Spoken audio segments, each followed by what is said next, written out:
Good afternoon. It's a very exciting session.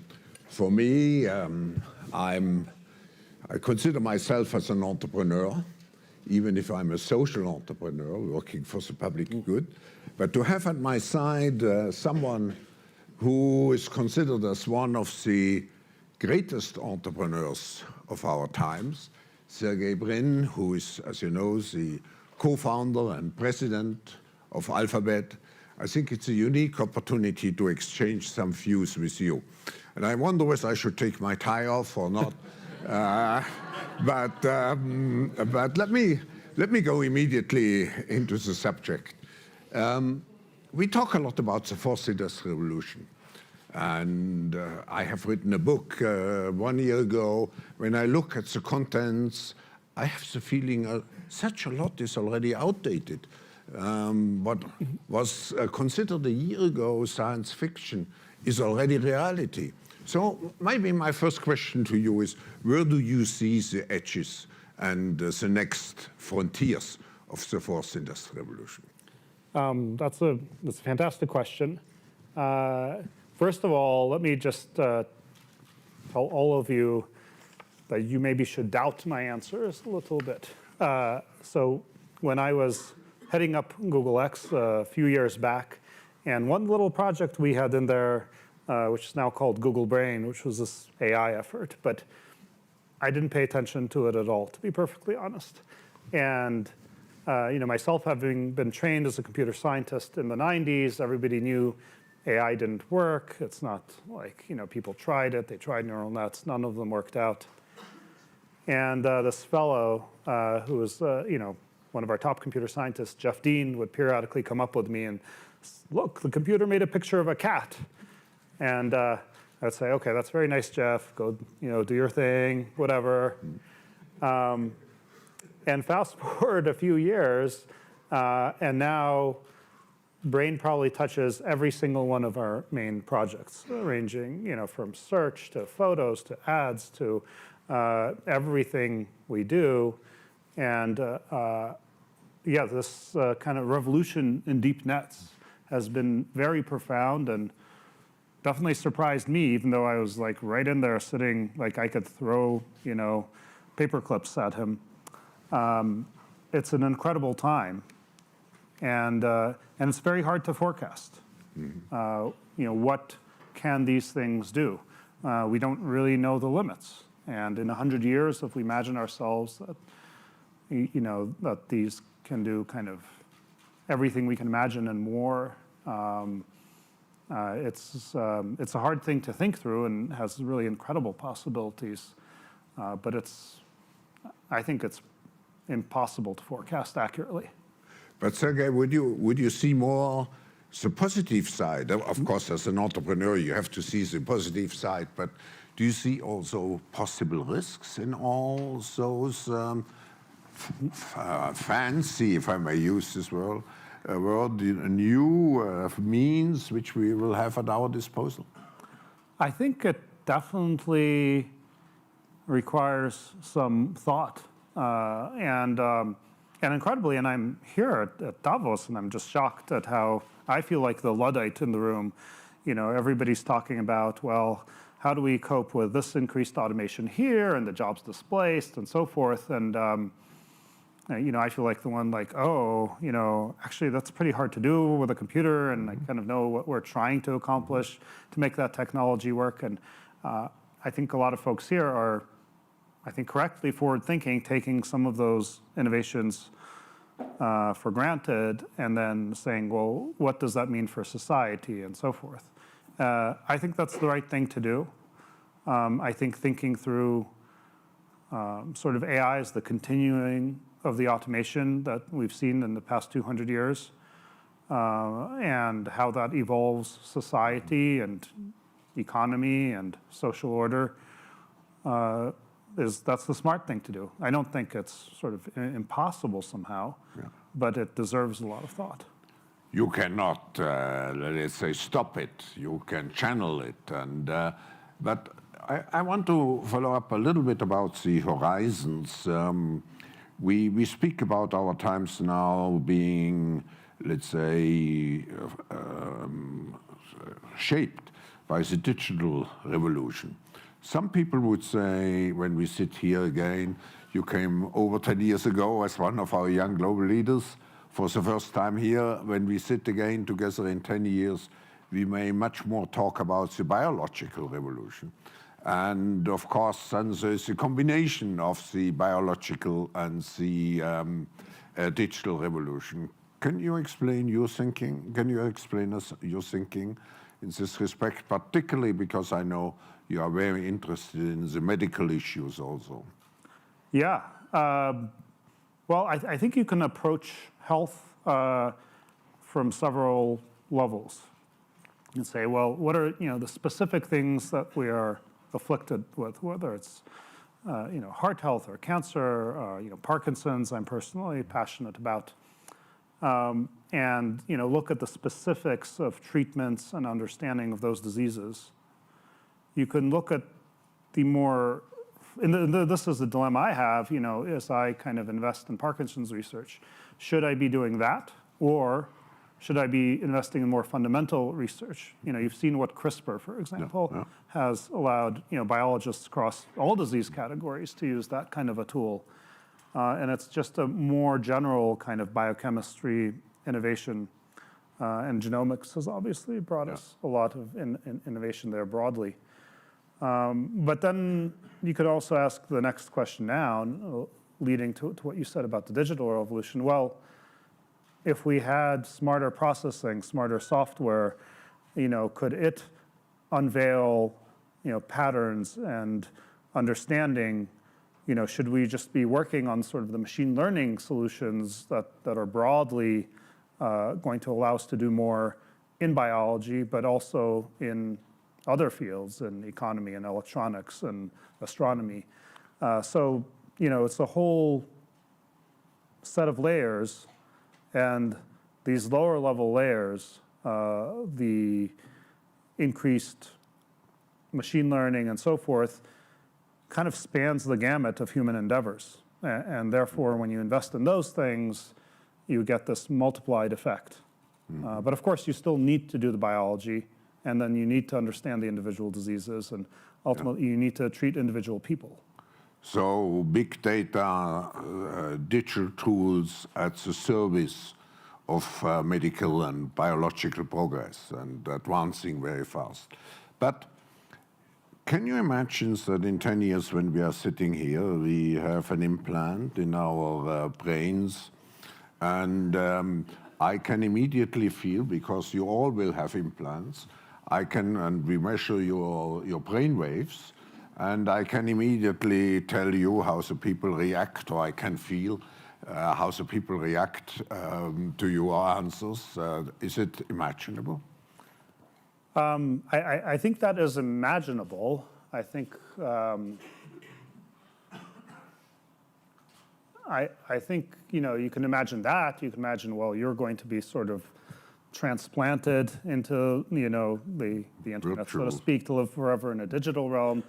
You can imagine that you just in your biological incarnation are going to live to be some very long age. I think it is almost impossible to predict. And in fact, the evolution of technology might be inherently chaotic. I mean, it could have been the case a couple hundred years back if it so happened that electricity evolved a little bit faster compared to internal combustion, that we all would have been driving electric cars today, and then somebody would have a newfangled internal combustion thing that would be like, whoa, that's kind of weird. But history happened to go one way. Maybe there are fundamental inherent reasons for that. But I think when you ask these kinds of questions about the future, what does it mean to be human in the future? What does it mean to be an individual versus society? Kind of where are we going in the long term? I mean, these are deep and powerful and fundamental philosophical questions, but I don't know that we are equipped to answer them. I think it's premature because we don't know yet how the technology will look like. But one fear which I have heard is that technology now is, and digital technologies mainly have an analytical power. Now we go into a predictive power, and we have seen the first examples, and your company very much involved into it. But then the next step could be to go into a prescriptive mode, which means you do not even have to have elections anymore, because you can already predict, and afterwards you can say, why do we need elections? Because we know what the result will be. Can you imagine such a world?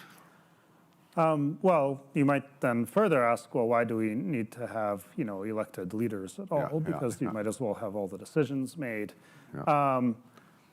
I think that's, once again, I mean, you're venturing into, I think, profound questions.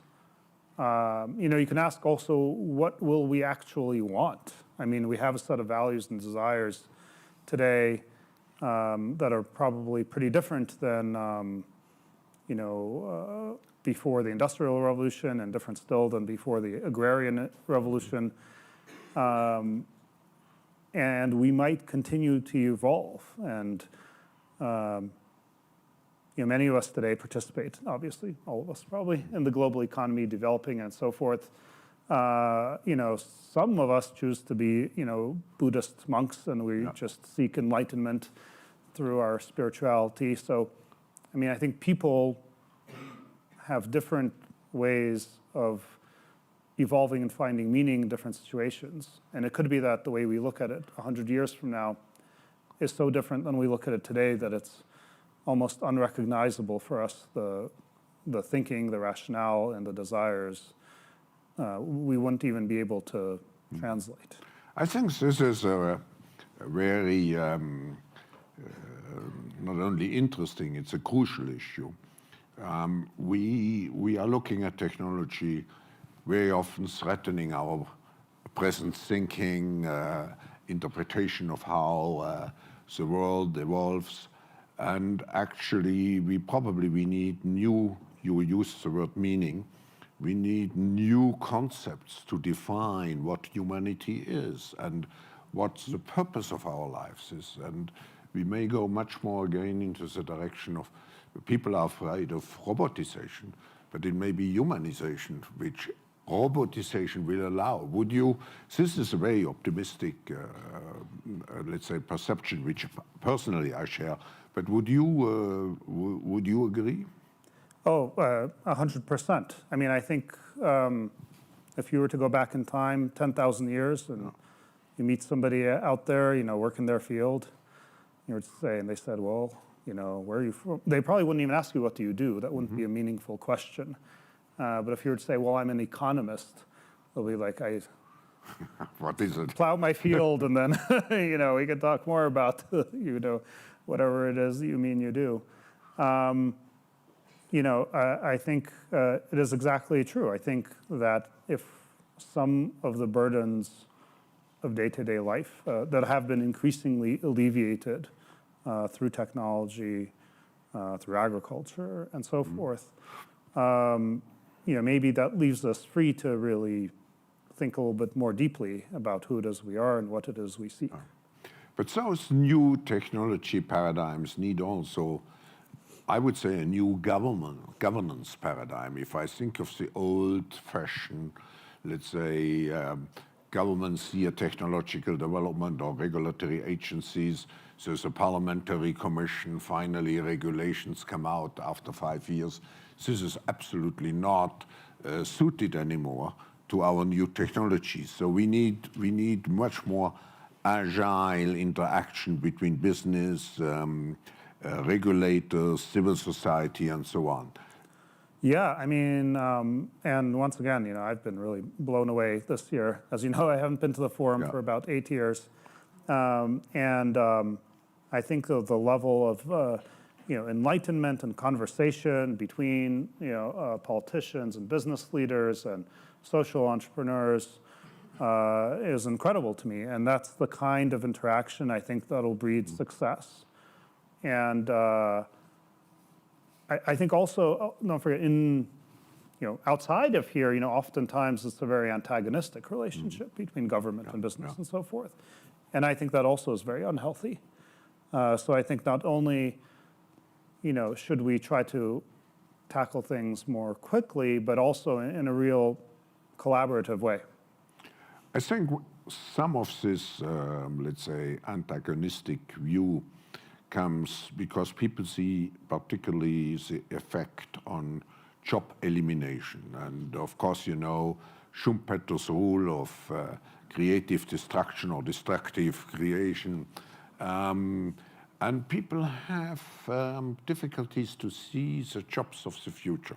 I explained you will have maybe we are in need of, I don't know, robot polishers or drone dispatchers, but I think there are limited possibilities for such skills.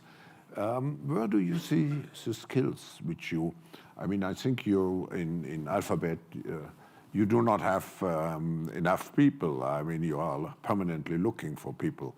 But where are those jobs coming from, and what skills do you particularly emphasize? I think, look, that is a fantastic question. And I think, in the sessions I've attended, everybody's asking that question. I guess I would hope that as some of the, maybe more mundane tasks are alleviated through technology, that people find more and more creative and meaningful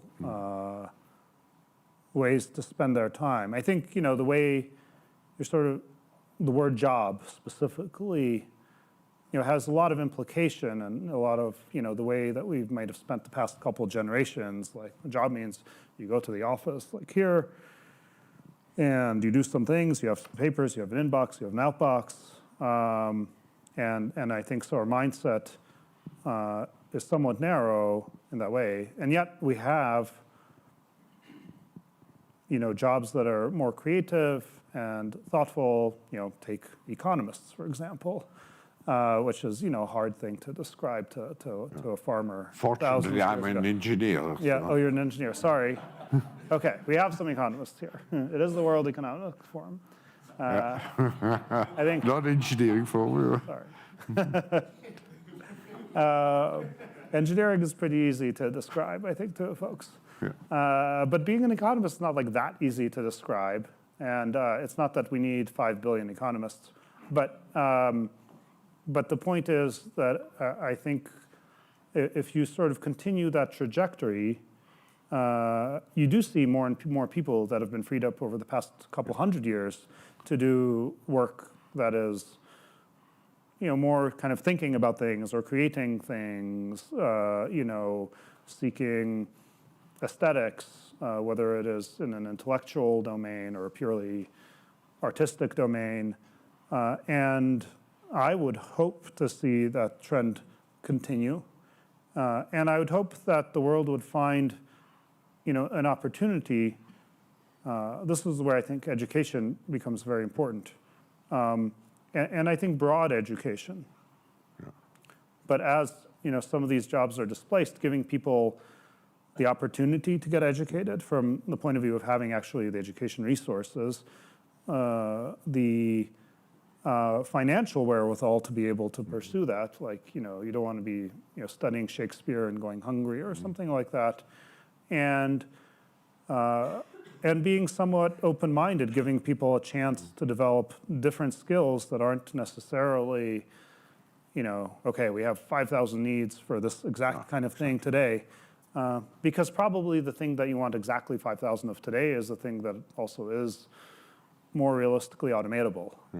So I think it's important for people to be able to have freedom to study, financial opportunity to study, and to get meaning. I think in addition to work being an important way that we exchange money and whatnot, people find profound meaning in their day-to-day jobs, and I think that's another important thing for us to preserve. Okay, I would say this is the key, let's say, message for me, or the hope, that we can move from jobs which are meaningless much more to meaningful tasks. And say maybe in the social area, in the cultural area, and that will be the underlying concept for a more humanized society. But I also agree with you. We need we shouldn't look at individual jobs now. Where do we need 5,000 jobs more and so on? The key is the reformation of the whole educational system, which is completely outdated. Would you agree?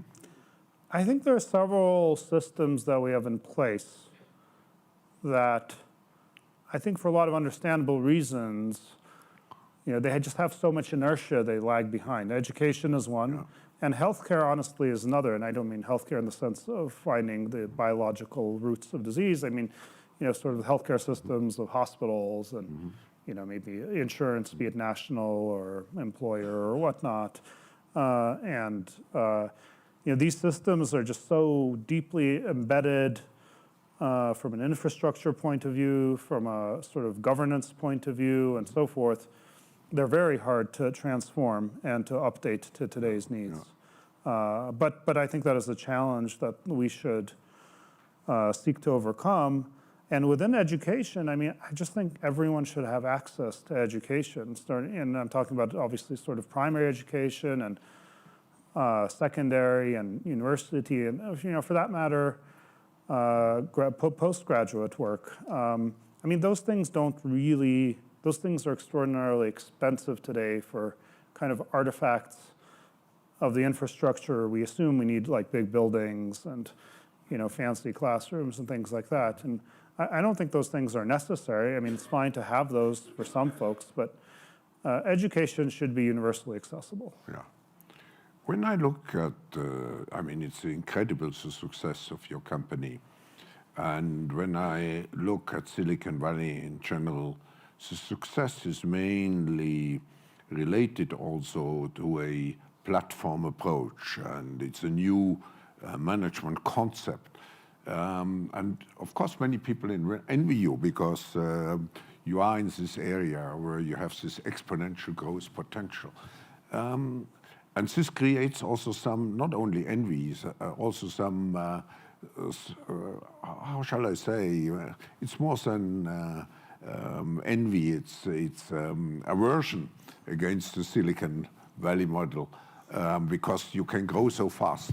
What would be your response? I think, look, I think first of all, I'm very lucky to have been in Silicon Valley, and Silicon Valley is very lucky to have been able to benefit from the semiconductor boom and then software and now internet and mobile. I mean, I think it's there's a huge amount of luck there, but the luck also comes from taking many shots. So many failures. If I told you all the dumb things that I did, we'd have to have a much longer session.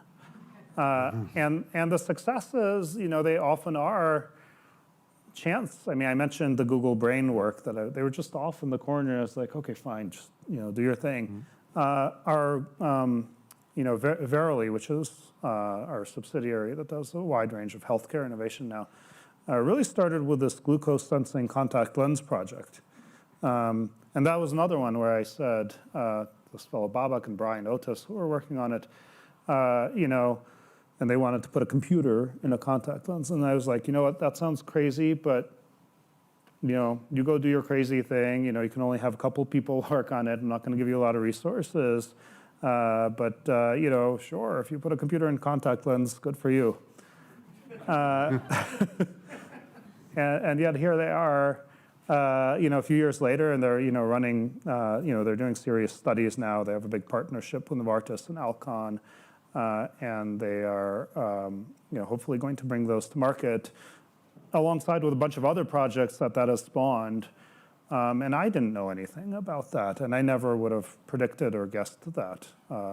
I think we're just lucky to have the environment that tolerates making lots of risky bets and tolerating the failures that inevitably result. And it needs courage. I mean, I could ask you the question I'm very often asked, starting the forum with two people. Some journalists ask me, media people ask me, did you ever imagine what is coming out? Could you ever imagine what came out of your original entrepreneurial first steps? No, I could not possibly have imagined. But you know, and I don't know what your thinking was behind the forum, but I remember when I was really thinking deeply about this, and this was sort of a graduate student project at Stanford, and I talked to my advisor. I was like, should I really do this entrepreneurial thing? And it might not work out, and I can just finish my PhD. And he said, why not? Go for it. And then if it doesn't work out, you come back, you finish your PhD, which I'm still planning on doing.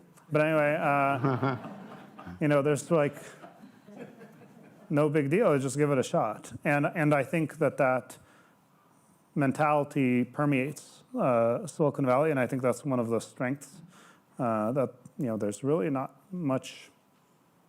It's not viewed so negatively to try something, even if it doesn't work out. No.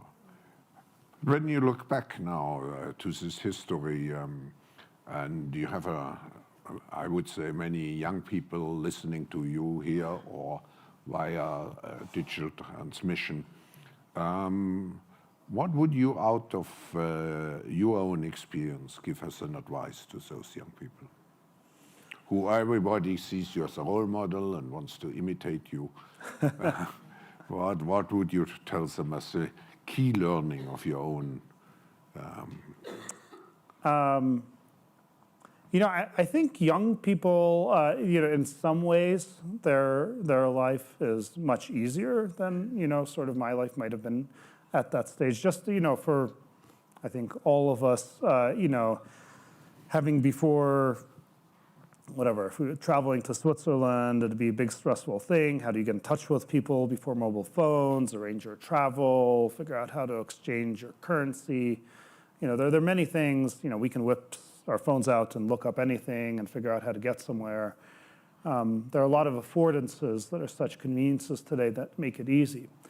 But there is also a global stage that makes it hard, actually. Because when I was in school and I was on the math team or whatever, I was just compared to other kids in the school, and I did quite well against them, and I found myself, I'm good at that, I'm good at that. I find younger folks today their measures of themselves are always, especially, the ambitious ones, are on this global stage. It said like, well, I have to be, number one in the world at this, or that, and I'm like, that's a really tall order, and I think it can be discouraging in a way, because if those folks say, well, I'm number 1,000 in the world at this game, which in my world would have been an enormous achievement, because that means like you were definitely the best in like your city and your state and whatnot, but it's hard, and I think there's a little bit of discouragement. So. I would encourage young folks to, take chances and pursue their dreams and, try to silence out kind of the voices that say, well, actually, there are like 1,000 startups trying to do whatever, self-riding bicycles or whatever it is they happen to be doing. And I think the key is to have fun in your startup and not from the beginning on to think of the IPO, which may bring you $1 billion. That's key. And that was certainly your motivation to make it a success. Yeah, I mean, I certainly had no dreams of such economic success. And I think you're exactly right. I think you should have fun and not be so weighed down by the weight of expectations that I think sort of this global network, unfortunately, one of the downsides, I think it creates that weight. We are coming to an end of this fascinating discussion, but my last question would be, I came from a luncheon and we had a discussion. We said, or the conclusion was, we can address the issues which we have to confront in the world, not just in a rational way. The world in some way has to digest this tremendous speed of change, complexity of change, which creates an emotional turmoil. So we have to respond much more also with values and not just with rational answers. And what would be your values? What are your driving values, Sergey? Well, first of all, yeah, I think that's a very good question, an amazing question, and not having been in Davos in 8 years or so, I'm like kind of even confused in a good way, because all these, business executives and CEOs and everybody's wondering, well, how are people going to find purpose, and what about all these, refugees? What about income inequality? I kind of feel like I'm at Burning Man, but almost, except we're all wearing clothes, but. But I think it's a wonderful thing. So I think for whatever weird reason, maybe it's because we're kind of San Francisco hippies, but Google has always had this, a little bit of that kind of social responsibility view. Also inspired, by the way, by Salesforce, Mark Benioff, and his philanthropic work as part of the company. I think you're phrasing it exactly correctly. I think it can't be the case that companies such as ours are just purely profit motivated. Sort of, you can't just take, Adam Smith. Well, apparently I've learned here that Adam Smith's earlier work was actually much more touchy-feely than The Wealth of Nations. But you can't just, think about narrowly, oh, this is your business, you're just going to maximize earnings. It doesn't matter what else is going on around you. And I think the leaders here, from what I can tell, are broadly concerned about, be it climate change or wealth inequality or, this issue of job creation, all of those things. And so it seems to me that companies are taking those things seriously, and we ought to be. And maybe there's some greater way to write about that, to imbibe that in kind of the principles of company formation. Because I don't think sort of, if you look at the laws and the regulations and, SEC kind of rules, technically you're meant to be purely profit-seeking, and that's not really a reasonable position to take. Sergey, it's a great opportunity unfortunate opportunity, because I would like to have much more time to conclude this session. And what you just said is, particularly with, let's say, some Silicon Valley companies like yours, people see those companies having tremendous power. And I was recently together with a prime minister of quite an important country who told me there are 3 or 4 powers left in the world. One is US, one is China, and one is Alphabet. So you have this, let's say, image of a very powerful organization. And I think this session was very important because it showed us that behind those organizations are people who are not detached from the world, people who ask themselves still questions. They do not now necessarily make everything possible to reign over the world. No, those are people who have questions, who have doubts, who, in your case, I may say so, who are modest. So I think this session was very important, and I thank you for